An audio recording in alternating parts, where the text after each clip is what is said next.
खाना बन गया है, आ जाओ सब। सुशीला चूल्हे पर दाल चावल बनाकर थाली में दाल चावल निकाल देती है, जिससे अब दाल चावल ठंडा होने लगते हैं। इतनी देर से आवाज दे रही हूँ, इन लोगों को ना जाने कहाँ रह गए हैं। दाल चावल भी ठंडा हो गया है। सुशीला अपने दोनों बच्चे कनिका और पवन को ढूंढते हुए आंगन में जाती है और देखती है कि उसके दोनों बच्चे आंगन में बैठे हुए हैं। मैं कब से आवाज दे रही हूँ, तुम दोनों को सुनाई नहीं दे रहा है? सारे के सारे दाल चावल को ठंडा कर दिया। आज हमें भूख नहीं है, इसलिए हम खाना नहीं खाएंगे। क्यों भूख नहीं है तुम दोनों को? शाम तक तो इतनी भूख लग रही थी, तो अब क्या हुआ?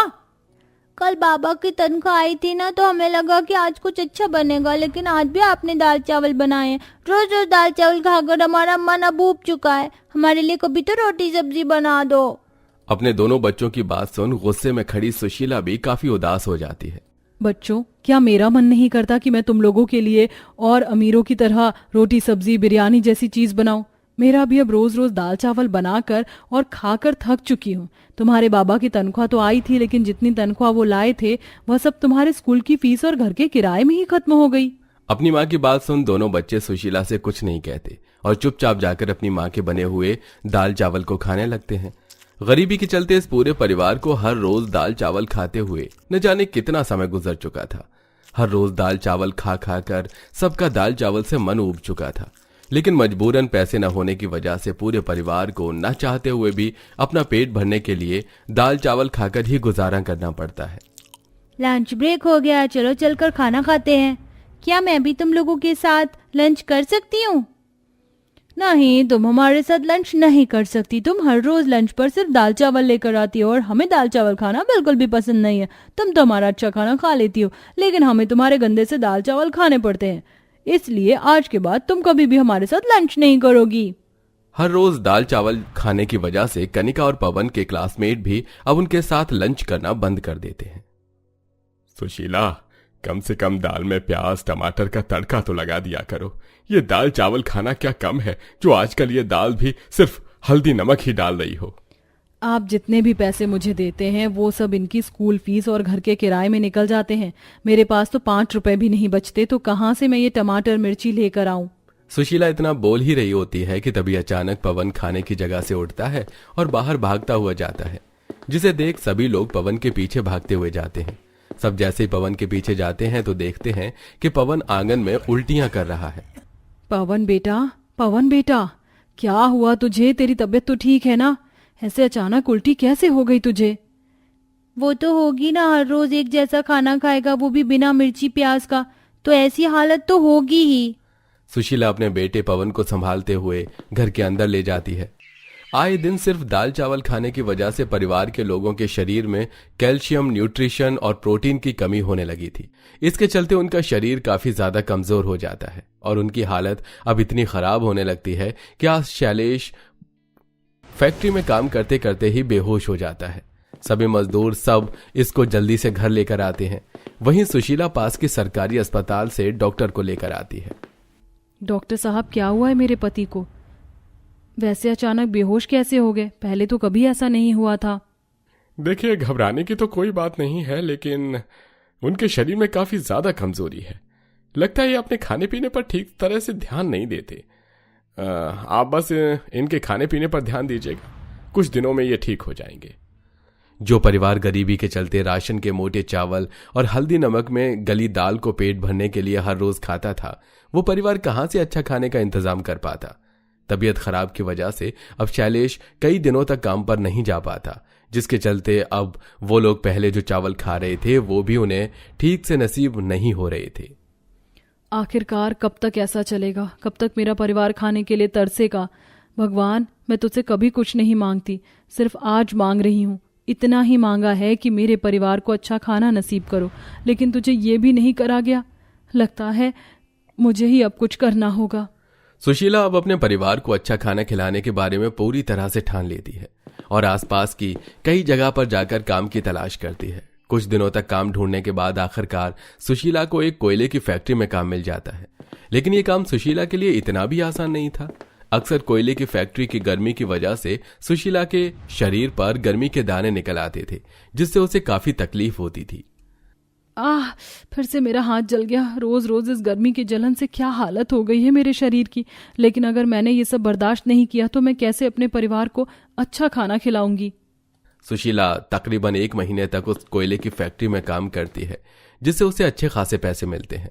उन पैसों से सुशीला आज अपने परिवार के लिए ढाबे से पालक पनीर, छोले पूरी, हलवा चावल, समोसे, कचौरी और न जाने क्या क्या खाने का सामान लेती है। मेरे बच्चे और पति ये सब खाकर बहुत खुश हो जाएंगे। सुशीला अच्छे अच्छे खाने की चीजों को खरीद कर घर लौट रही होती है कि तभी रास्ते में सुशीला को रोड पर एक बच्चा भागता हुआ दिखाई देता है, जिसके पीछे उसकी माँ उसे चिल्ला चिल्ला कर बुला रही होती है। वरुण बेटा रुक जाओ बेटा, ऐसे सड़क पर मत भागो। वो छोटा सा बच्चा सड़क के बीचों बीच जाकर खड़ा हो जाता है। उसकी माँ उसकी तरफ भागती है, लेकिन बच्चा काफी दूर होता है। वहीं अब उसकी तरफ तेजी से एक गाड़ी बढ़ रही होती है। भगवान, ये गाड़ी वाला गाड़ी रोक क्यों नहीं रहा है? ये गाड़ी वाला इस बच्चे को टक्कर ना मार दे। सुशीला भागती हुई उस बच्चे के पास जाती है और उसे गाड़ी के सामने आने से बचा लेती है। इसके चलते वो बच्चा तो बचता है, लेकिन सुशीला के हाथ में जो भी खाना होता है वो सारा रोड पर गिर जाता है, जिसे देखते देखते कई सारी गाड़ियां कुचल कर चली जाती हैं। मेरे बच्चे तो ठीक तो है ना? बहन जी, आपका बहुत बहुत शुक्रिया। इतना कहकर माधवी अपने बच्चों को लेती है और वहां से गाड़ी में बैठकर चली जाती है। लेकिन वहीं बेचारी सुशीला उस सड़क पर गिरे हुए खाने को देखकर काफी दुखी हो रही होती है। लगता है मेरे और मेरे परिवार के नसीब में अच्छा खाना लिखा ही नहीं है। सुशीला उदास होकर घर आ जाती है और अब सुशीला को फिर से अपने परिवार को अच्छा खाना खिलाने के लिए दोबारा से उस कोयले की फैक्ट्री में काम करना पड़ता है। और जब तक पूरे परिवार को पहले की तरह ही हर रोज दाल चावल खाकर अपना गुजारा चलाना होता है। ऐसे ही समय गुजरता है और एक दिन सुशीला हर रोज की तरह काम से अपने घर लौट रही होती है कि तभी रास्ते में सुशीला को वही औरत देख लेती है जिसके बच्चे को सुशीला ने बचाया था। अरे, ये तो वही औरत है जिसने उस दिन मेरे बच्चे की जान बचाई थी। उसे जल्दबाजी में मैं ठीक से थैंक यू भी नहीं बोल सकती। माधवी जल्दी से अपनी गाड़ी में बैठती है और सुशीला का पीछा करते हुए उसके घर चली जाती है। सुशीला जल्दी से घर जाती है और चूल्हे पर फिर से दाल चावल बनाकर अपने परिवार को खिलाने लगती है। इससे माधवी चुपके से देख रही होती है। बेचारी, भगवान भी किसी किसी को कितना अमीर और किसी को कितना गरीब बना देता है। इसने मेरे बेटे की जान बचाई है। मैं इसे और इसके परिवार को ऐसी हालत में नहीं देख सकती। जल्दी से एक ग्रोसरी स्टोर में वो जाती है और वहां से तरह तरह के ढेर सारे खाने पीने के सामान खरीद लेती है और अब सीधा सुशीला के घर जाती है। अरे, आप यहाँ कैसे? उस दिन मुझे किसी अर्जेंट काम से जाना था, इसलिए मैं जल्दबाजी में आपको ठीक से थैंक यू ही नहीं बोल पाई। आज सुबह आप मुझे पास वाली मार्केट में दिखी थी। आपको थैंक यू बोलने के लिए मैं आपका पीछा करते हुए आपके घर तक आई थी। जिस औरत ने मेरे बच्चे की जान बचाकर एक तरह से मेरी जान बचाई, उसका परिवार ऐसी हालत में रह रहा है और अपना पेट भरने के लिए कैसे थोड़े थोड़े चावल खा रहा है, ये देख मुझे बहुत दुख हुआ। इसलिए मैं आप सभी के लिए थोड़ा बहुत खाने पीने का सामान लेकर आई हूँ। आंटी, ये थोड़ा बहुत नहीं बल्कि बहुत ज्यादा है, और इसमें तो मेरी मनपसंद चॉकलेट भी है। मुझे पता था कि तुम्हें चॉकलेट बहुत पसंद आएगी, इसलिए मैं बहुत सारी चॉकलेट लेकर आई हूँ। चलो चलकर खाते हैं। माधवी सुशीला के दोनों बच्चों को खाने पीने की लाई हुई चीजें दे देती है और अब दोनों बच्चे बैठकर पेट भरकर पहली बार इतनी अच्छी अच्छी खाने पीने की चीजें खाते हैं। देखो, मेरी एक टॉय की फैक्ट्री है जिसमें बच्चों के लिए कई तरह के टॉय बनाए जाते हैं। मेरी फैक्ट्री में सुपरवाइजर की पोस्ट खाली है, इसलिए मैं चाहती हूँ कि आप मेरी फैक्ट्री में सुपरवाइजर के तौर पर काम करें। इससे आपके परिवार का भी अच्छे से खर्चा निकल जाएगा और आप लोगों को कभी किसी चीज के लिए तरसना भी नहीं पड़ेगा। सुपरवाइजर की बात सुन सुशीला की आंखों से आंसू निकलने लगते हैं, जिसे देख माधवी, अरे, आप रो क्यों रही हैं? मैंने कुछ गलत कहा क्या? नहीं मैडम जी, मैं तो ये सोच रही थी कि भगवान भी न जाने किस किस रूप में आकर हमारी मदद करते हैं। जो तुमने मेरे साथ किया है उसके सामने तो ये कुछ भी नहीं है। अगर आपको कभी भी किसी चीज के लिए मदद की जरूरत हो तो मुझे जरूर बताइएगा। इतना कहकर माधवी वहां से चली जाती है, जिसके बाद अब पूरा परिवार बैठकर पेट भरकर अच्छी अच्छी चीज खाता है। और अब सुशीला अगले दिन से ही माधवी की फैक्ट्री में काम करना शुरू कर देती है, जिससे वो अपने परिवार का भी अच्छे से खर्च चलाती है। और हर रोज सुशीला का परिवार दाल चावल के अलावा रोटी सब्जी और कभी कभी काफी अच्छे पकवान भी खाता है। ऐसा कौन सा खाना है जो आपके घर में आपकी मम्मी सबसे ज्यादा बनाती हैं?